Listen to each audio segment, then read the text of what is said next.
Parce que lorsque Dieu nous délivre, c'est pour que nous puissions le glorifier. Et l'apôtre Jean est en train de nous dire ceci, que nous ne devions pas seulement aimer en parole, mais aussi en action. Glorifier Dieu, ce n'est pas seulement les paroles, c'est aussi les actions. Je dis à quelqu'un ce soir, sois de la race de ceux qui sont reconnaissants à Dieu.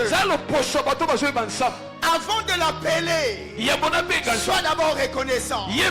Seigneur, je souffre, mais je sais que dans le passé, tu avais intervenu en ma faveur. Il est resté sur sa propre réussite. J'ai l'argent. Mon mari me donne tout. C'est pour cela qu'il a les enfants inconnus. Mais la personne qu'on donnait le double, il payait le prix. Et voilà pourquoi nous avons Samuel. Il y a le prix que tu dois payer pour Samuel. Il y a le prix que tu dois payer pour Samuel. Il y a le prix que tu dois payer pour Samuel.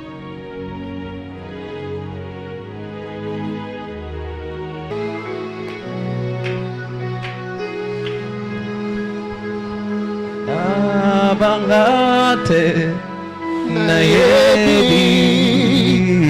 oza ataba monge betina bangate na yebi oza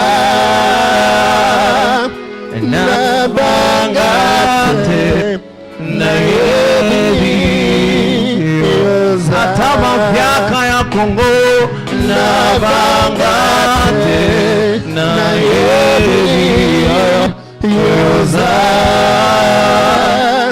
na bangate na yebi yoza. Est-ce que vous avez la confiance en Nzamba ko betela ye maboko? Oh, acclame pour Jésus. Comme fondé jusqu'à maboko. J'aimerais que tu te lèves et que tu acclames pour Jésus, que tu acclames pour l'ancien des jours. Lui il était déjà, il est éternel. Parce qu'il est éternel, parce qu'il est éternel. Jésus continuera à être Dieu. Alléluia.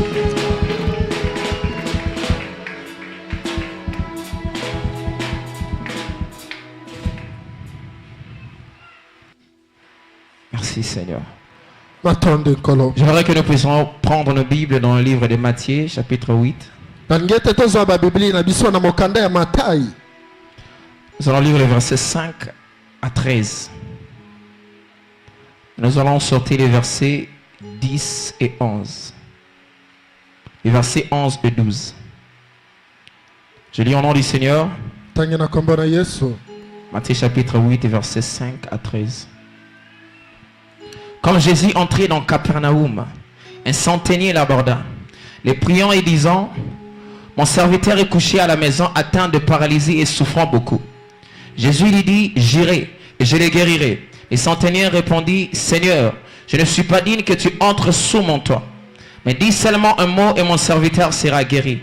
Car moi qui suis soumis à des supérieurs, j'ai des soldats sous mes ordres.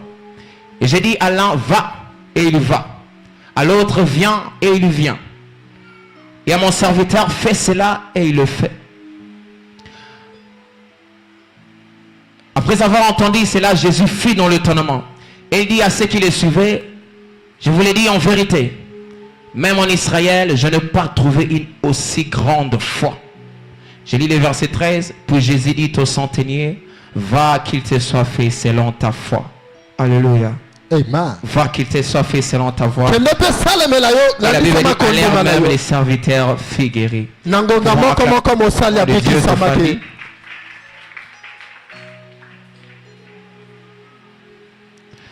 Depuis nous partageons autour d'un thème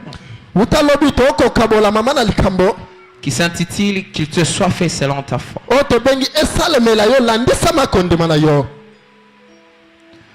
J'aimerais dire à l'introduction que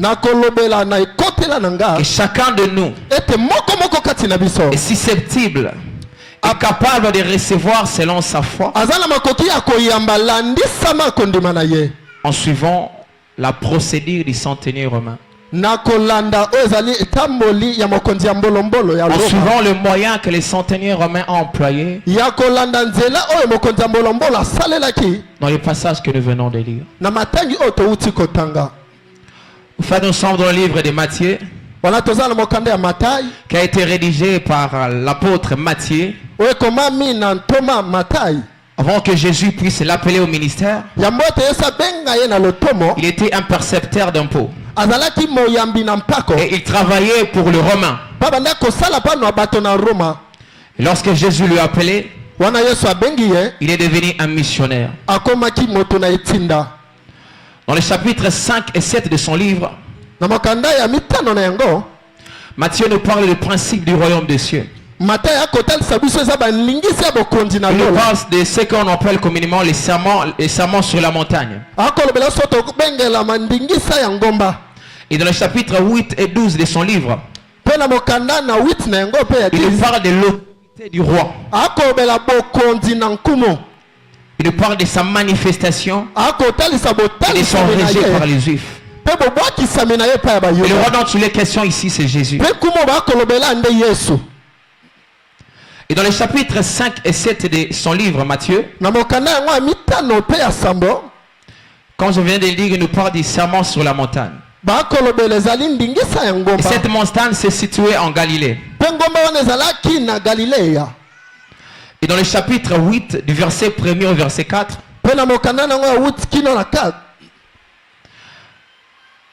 Jésus quitte la Galilée pour faire son entrée maintenant en Capernaum. Et lorsqu'il descend sur la montagne, il rencontre un lépreux et il est guéri. Et dans le chapitre 8, verset 5, c'est là que Jésus fait son entrée à Capernaum.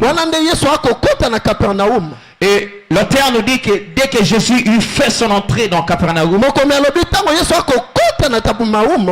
un centenier romain s'approcha de lui et lui demanda de guérir son serviteur. Et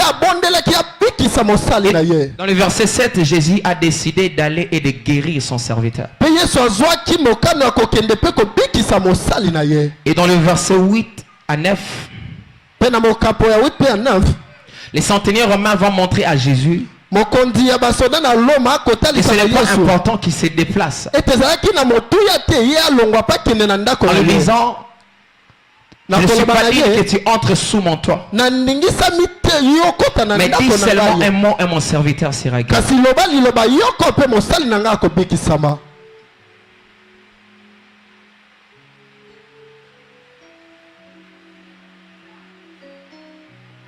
Dis seulement un mot et mon serviteur sera guéri. Par là, j'aimerais dire à quelqu'un que tu dois développer ta foi en Dieu. Tu dois agrandir ta foi en Dieu. Parce que c'est ça qui va déclencher les miracles. Parce que c'est là que les choses ont véritablement commencé.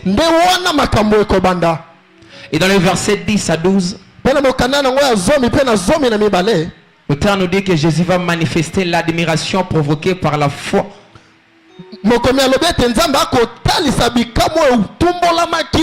Par la foi hors du commun de cet officier romain. Et dans le verset 13, nous voyons que Jésus récompense la foi de ces centeniers romains.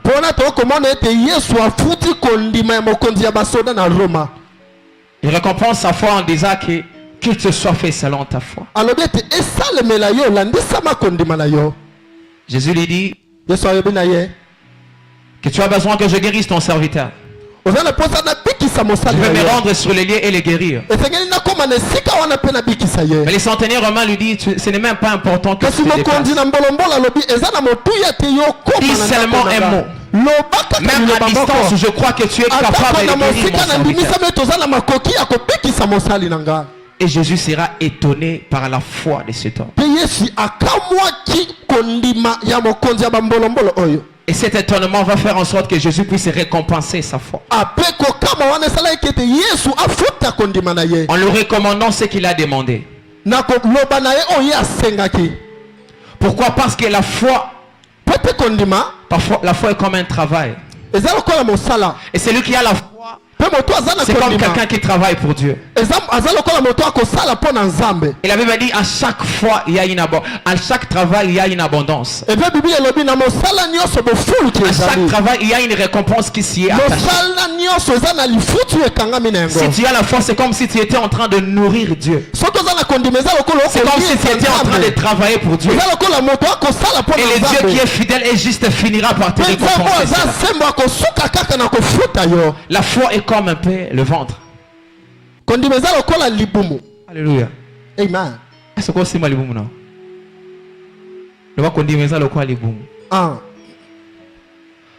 Le ventre ne peut jamais contenir une quantité de nourriture qui va au-delà de sa grandeur. C'est pourquoi Jésus a dit à cet homme, va que tu sois fait selon ta foi. Parce que Jésus n'agit qu'en fonction de notre foi. Il ne nous donne que selon la mesure de notre foi. Parce que s'il nous donne au-delà, qu'est-ce qui va arriver? Il y aura une indigestion spirituelle. Qu'est-ce qui va arriver? Il va arriver que alléluia. Amen. Et la foi, c'est le quoi, les boum. Nzambe chama ko pesa au-delà kondimana de peur que osa la indigestion spirituelle. Ya mona mutu muso nzamba pamboli akimi na église. Alléluia. Pour oba pesi le qui est kondima. Alléluia. Amen. C'est comme cela les sages disent dans Proverbe. Ne me donne pas peu. De peur que je ne dérobe.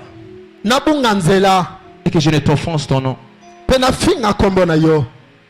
Ne me donne pas plus de peur que je puisse renier ton nom. Alléluia. Amen. Tu dois demander selon la mesure de ta foi. Dieu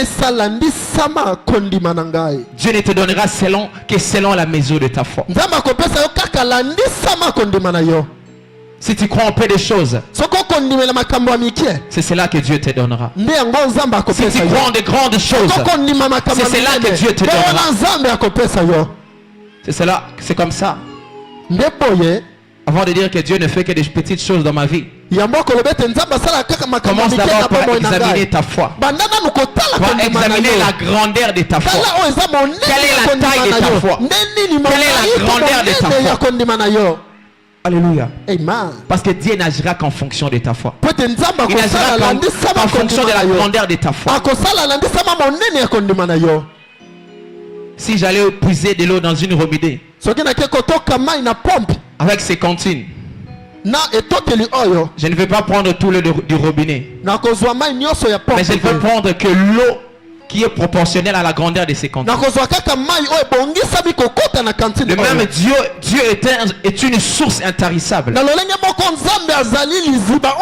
peut te donner au-delà de ta foi.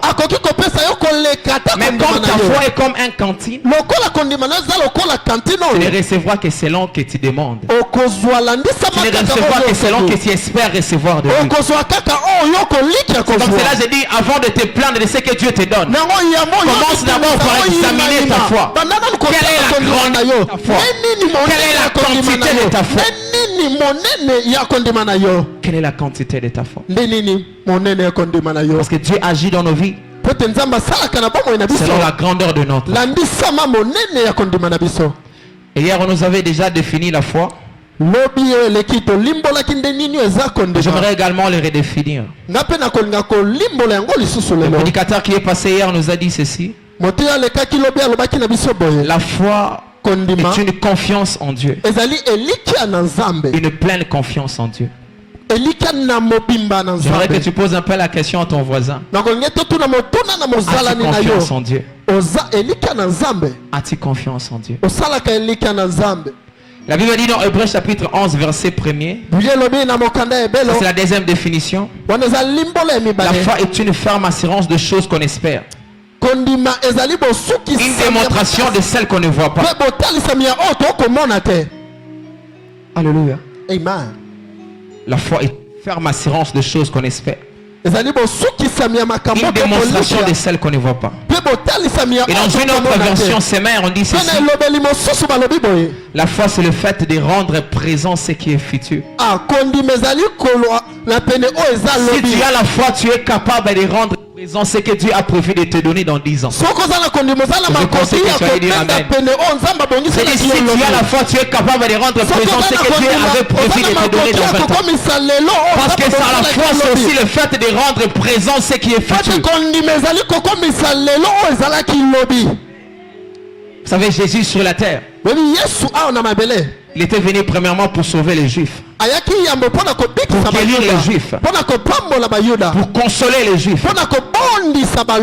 Mais tellement que la femme cananéenne avait une grande foi, elle a bénéficié de ce que le païen devait bénéficier futur au futur. Parce qu'il fallait d'abord que Jésus soit rejeté par les Juifs, crucifié. C'est par la suite qu'il a tourné vers les païens.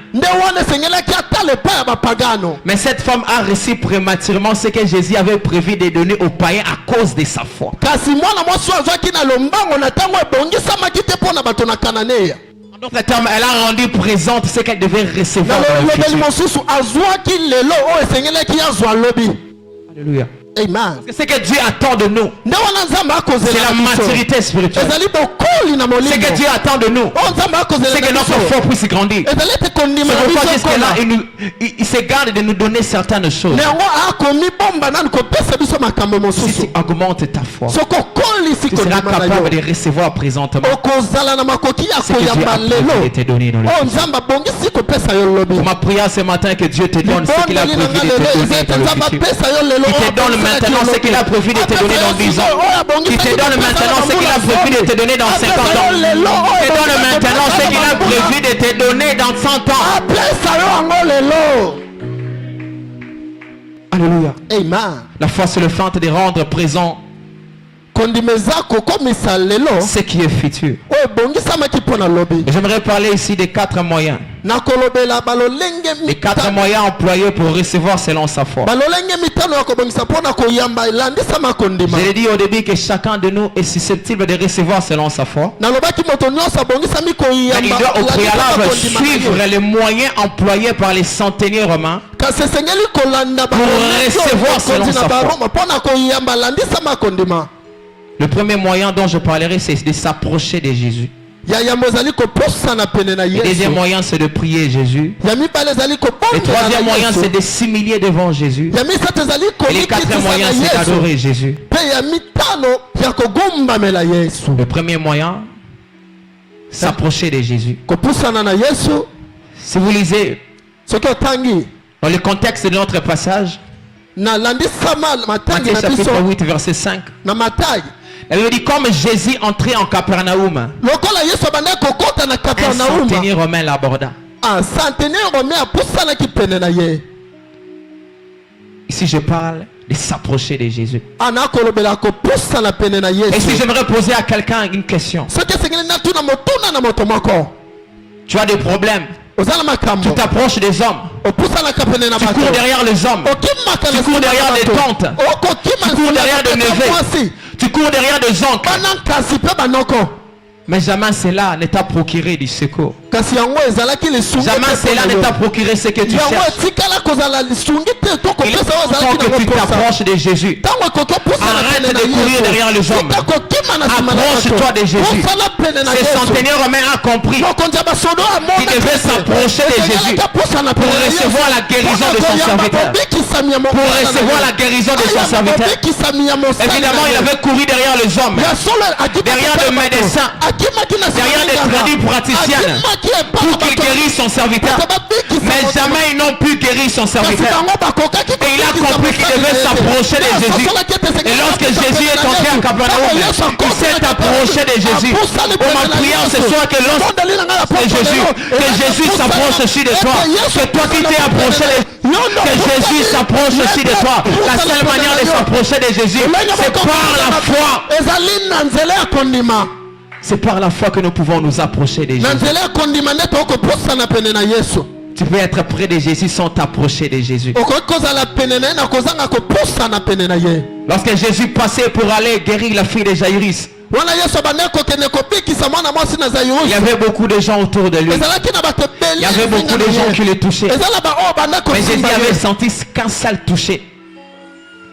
Il avait senti qu'un seul touché. C'était le toucher de la femme à la perte de sang. Parce qu'elle, elle n'était pas que près de Jésus. Mais elle s'était approchée de Jésus. Elle avait la foi. Et la Bible nous dit que approche-toi de moi, je m'approcherai de toi. Le Seigneur a fait le premier pas sur la croix. Il est mort pour toi à la croix. Maintenant il s'attend à ce que toi aussi tu puisses faire le pas vers lui, pour qu'il puisse s'approcher davantage de toi, pour qu'il puisse te guérir, pour qu'il puisse te visiter, pour qu'il puisse te faire du bien. Tu dois t'approcher de Jésus. La première des choses que ce centenier romain a fait, c'était de s'approcher de Jésus. En priant ce soir que toi qui t'es approché de Jésus, laisse que Jésus t'approche aussi de toi. Que Jésus se souvienne de toi. Que Jésus te touche. Que Jésus te guérisse. De même qu'il a guéri le serviteur de ce centenier romain. Parce que ce centenier romain avait décidé de s'approcher de lui. Que Jésus te guérisse aussi. Parce que tu as décidé de t'approcher de lui. Au travers de la foi. Tu veux recevoir selon ta foi. Bien-aimé, tu dois apprendre à t'approcher de Jésus. Tu dois apprendre à t'approcher de Jésus.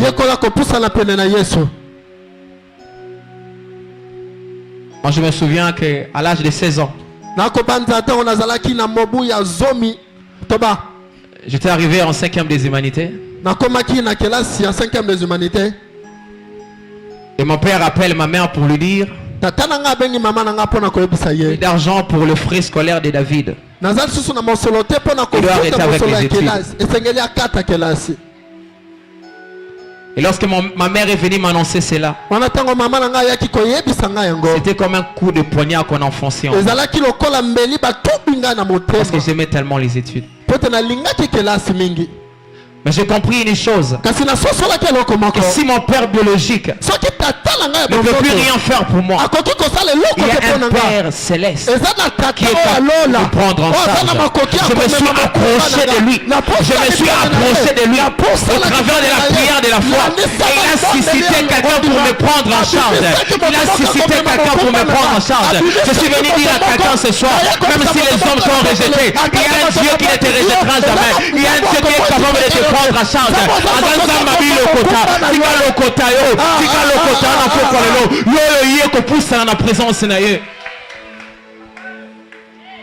Alléluia. Amen. Je me suis approché de Jésus. Je le priais. Je ne savais pas comment. Je ne savais pas de quelle manière. Mais il a suscité un corbeau. Mon grand frère s'est levé, il a pris l'engagement, il a dit je vais te prendre tes frais scolaires en charge. Il a pourvu pour mes frais scolaires en 5e et en 6e année. Alléluia. Amen. Tu as des problèmes. Tu as des difficultés. Tu as des soucis. Ce soir, le Seigneur te demande de t'approcher de lui. Il te demande de t'approcher de lui. Afin qu'il te donne selon ta foi. Afin qu'il te donne selon que tu le veux. Afin qu'il te donne le besoin de ton corps. Afin qu'il rende ta joie parfaite. Il veut dire demander enfin que votre joie soit parfaite. Demandez enfin que votre joie soit parfaite. Et la deuxième manière que ce centenier romain a employé pour recevoir selon sa foi a été de prier Jésus. Nous sommes toujours dans le même passage. Dans Matthieu chapitre 8 verset 6. La Bible dit les priants et disant mon serviteur est couché à la maison. Il est atteint de paralysie. Tu as des problèmes graves. Si je te pose la question ici, quel est ton problème? Tu vas commencer à me relater un dossier de problèmes. On risquerait même d'arriver à minuit. Mais lorsque tu es dans la présence de Dieu, est-ce que tu exposes ta cause? Est-ce que tu exposes ta cause? Est-ce que tu demandes à Dieu? Jésus a dit aux disciples, jusqu'à là vous n'avez pas encore demandé, mais tout ce que vous demandez là mon nom, vous les recevrez. C'est dans la présence de Dieu.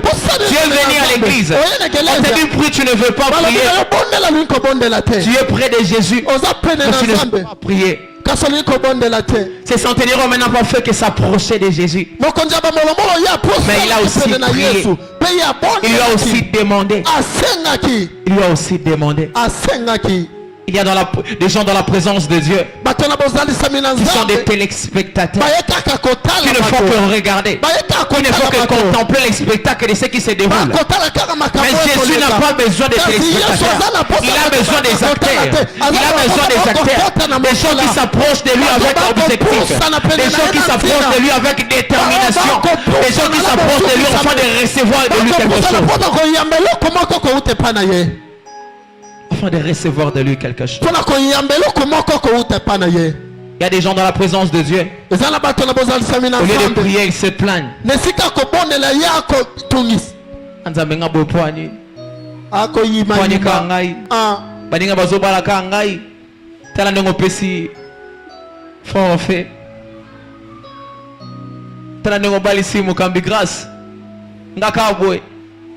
Maintenant tu te compares aux autres où tu pries à Dieu.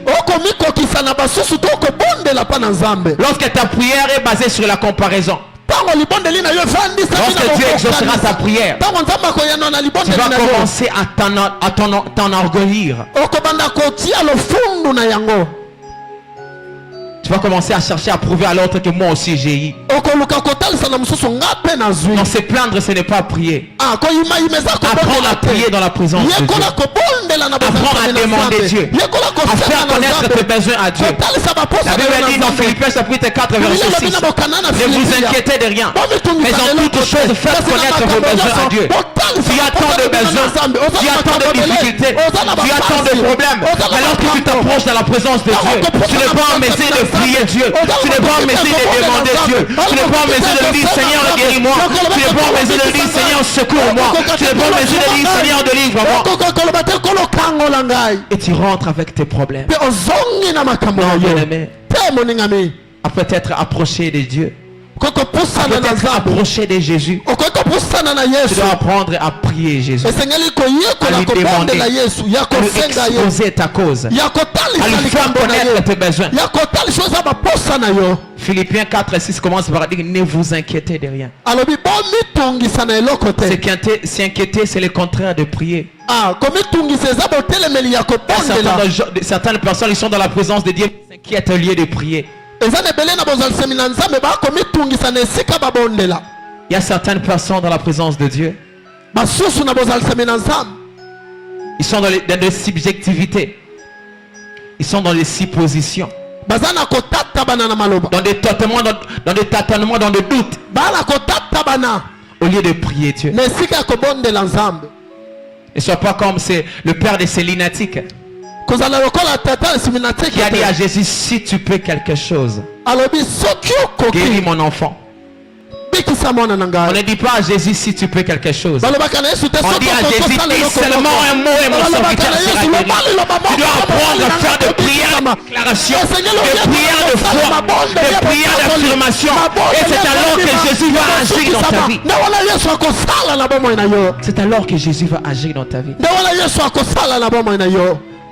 Mais toi, au lieu de prier, tu préfères t'inquiéter. Tu préfères te plaindre dans la présence de Dieu. Et la troisième manière, le troisième moyen qu'a employé ces centeniers romains a été de s'humilier devant Jésus. Il s'est humilié devant Jésus en disant, je ne suis pas digne que tu entres sous mon toit. Dis seulement un mot et mon serviteur sera guéri. Bien-aimé, tu dois reconnaître que tout ce que tu peux recevoir dans la présence de Dieu, tu ne vas les recevoir que par la grâce et non par la main de ton passé. Ce n'est pas parce que tu es belle que tu dois recevoir forcément le mariage dans la présence de Dieu. Ce n'est pas parce que tu es intelligent que Dieu te donnera forcément un travail. Ce n'est pas parce que tu es fort belle que Dieu te donnera certainement un bon mari. Il y a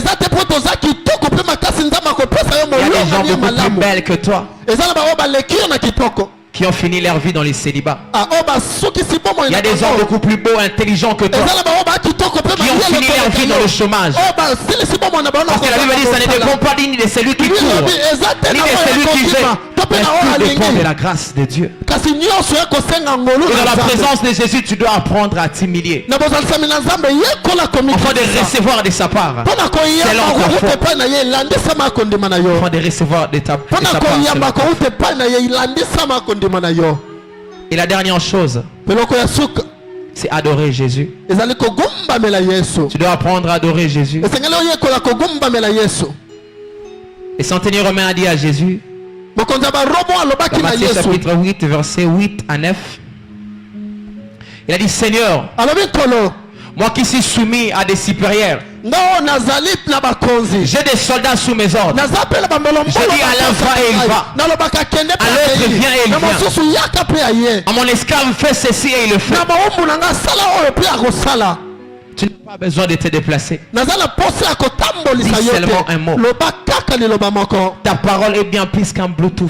Ta parole est bien plus qu'une connexion Wi-Fi. Ta parole est capable de traverser les temps et l'espace et d'arriver là où il y a mon serviteur. En d'autres termes, cet homme avait reconnu la seigneurie de Jésus. Il avait reconnu la supériorité de Jésus. Il avait reconnu que Jésus était le maître des esprits. Il avait le contrôle sur sa maladie. Qu'il avait le pouvoir sur la maladie de son serviteur. Qu'il pouvait même de lui ordonner à la maladie de quitter le corps de son serviteur. Bien aimé, chacun de nous ici aime être là où on l'honore, aime être là où on le considère à sa juste valeur. Jésus également vient là où on l'invite. Jésus vient là où on l'invite. Jésus manifeste sa gloire là où on le reconnaît à sa juste valeur. Imaginez que moto sengo mbongo ayeka brusquement maman opesa ngambo. Opesa ye.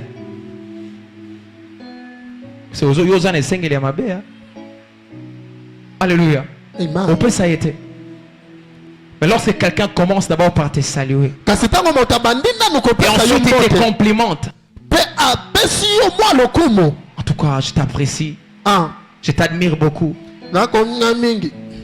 tu es vraiment un homme béni, tu as un bon cœur, et quand on va te dire que tu peux me donner 1000 francs, tu auras plus de facilité à lui donner cela. C'est la même chose dans la présence de Dieu. Lorsque tu adores Dieu avant de lui demander, il aura beaucoup plus de facilité à t'accorder ce que tu lui demandes. Parce que la foi facilite nos demandes. L'adoration facilite nos demandes. L'adoration doit précéder nos demandes. Ne sois pas un commandaire de la présence de Dieu. Sois d'abord celui qui sait adorer. Sois d'abord celui qui sait fléchir ses genoux et élever les mains. Reconnaître la seigneurie de Jésus. En d'autres termes, ce Centenier Romain voulait dire à Jésus, tu es comme un président de la République. Président Fatou Ngazabongo, pour mener attaque contre Rwanda, il s'est déplacé pour tout. Il suffit qu'à passer coup de fil, qu'on a chef d'état-major. Chef d'état-major a passé ordre et à président de la République qui n'a pas officier supérieur. Officier supérieur va passer ordre et à président de la République qui n'a pas soldat. Et le soldat va passer attaque dans Rwanda. Alléluia. Amen. Donc le président n'a même pas besoin de se déplacer. Il mener une attaque contre les camps adverses. C'est ce qu'en fait les Centeniers Romains voulaient faire comprendre à Jésus. Ils veulent faire comprendre que tu es le maître des esprits, que tu es le Seigneur de l'univers, que toutes choses te sont soumises. Dans les cieux, sur la terre et sous la terre. Tu es capable même de loi d'ordonner à la maladie de quitter le corps de mon serviteur. Et cela va arriver. Parce que la Bible dit, il dit la chose arrive. Il ordonne et la chose s'exécute. Bien-aimé, apprends à adorer Dieu. Ce centenier remet à adorer Jésus. En reconnaissant la seigneurie de Jésus, il a adoré. En l'appelant Seigneur, il a adoré. En lui disant que dit seulement un mot Seigneur, il lui a adoré.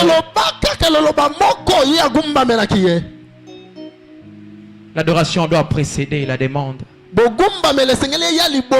Jésus devant le deuil pain et les 5 poissons.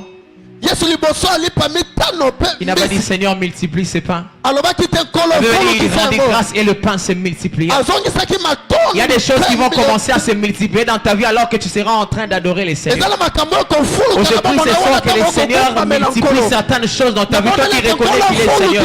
Oh, tu ne m'as pas bien compris. J'ai dit que le Seigneur puisse multiplier certaines choses dans ta vie. Toi qui reconnais qu'il est Seigneur de ta vie.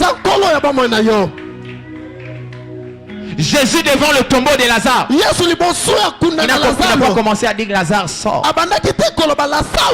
Il a commencé par rendre grâce à Dieu. Il a dit Père, je te rends grâce de ce que tu m'as exaucé. Et c'est après qu'il a dit Lazare sort. Et sa prière a été exaucée. Il y a certaines choses que Dieu va ressusciter dans ta vie. Lorsque tu vas reconnaître sa seigneurie, lorsque tu vas te mettre à l'adorer. Ma prière ce soir que Dieu ressuscite certaines choses dans ta vie. Ma prière ce soir que Dieu ressuscite certaines choses dans ta vie. Alors que tu reconnais sa seigneurie, alors que tu reconnais sa divinité, alors que tu reconnais sa supériorité. Pour conclure, j'aimerais dire ceci. Les miracles de ses serviteurs, les miracles des serviteurs de ce centenier romain, préfiguraient le ministère actuel de Christ. Bien que n'étant pas présent de corps, bien que n'étant pas présent de corps, bien que maintenant il n'est pas présent de corps, bien que maintenant il n'est pas présent physiquement, mais il continue à guérir, il continue à sauver, il continue à délivrer au travers et par la puissance du Saint-Esprit.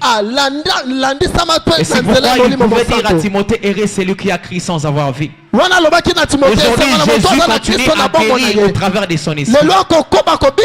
Aujourd'hui, Jésus continue à sauver au travers de son esprit.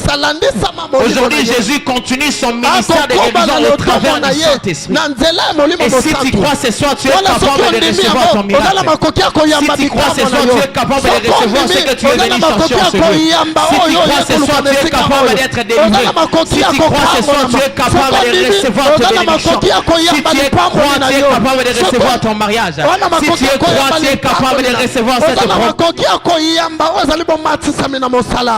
Parce que le ministère de Jésus continue. Mais au travers de son esprit. Et la foi de notre temps.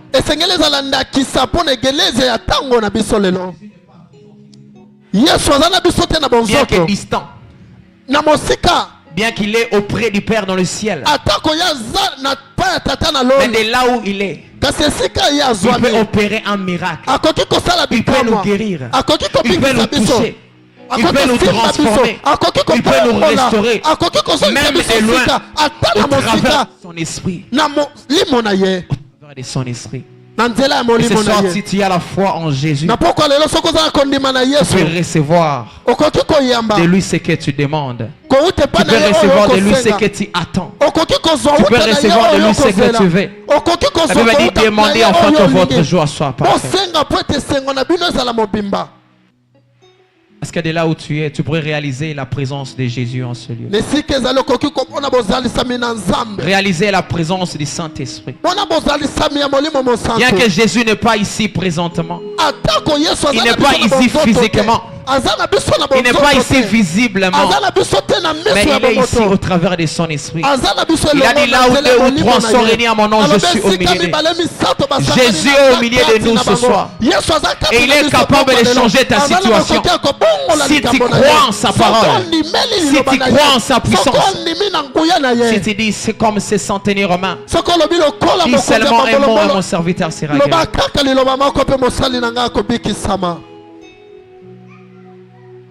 Quand il descend, oui, tout s'arrête.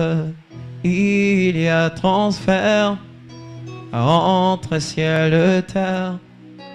Quand il descend, oui, tout s'arrête. Il y a transfert entre ciel et terre. Quand il descend, oui, tout s'arrête. Il y a transfert entre ciel et terre. Quand tu descends, l'atmosphère change. Il y a transfert entre ciel et terre. Le Saint-Esprit est là. Le Saint-Esprit est là pour guérir. Le Saint-Esprit est là. Le Saint-Esprit est là. Le maladie s'enfuit. Les aveugles voient, le paralytique saute de joie. Est-ce que tu veux réaliser que le Saint-Esprit est là? Jésus est là, présent au milieu de nous, au travers de son esprit. Si quelqu'un a foi, il a dit si quelqu'un a soif, qu'il vienne et qu'il boive. Oh, il a dit à Marthe, ne t'ai pas dit si tu crois, tu verras la gloire de Dieu. Ne t'ai pas dit si tu crois, tu verras la gloire de Dieu.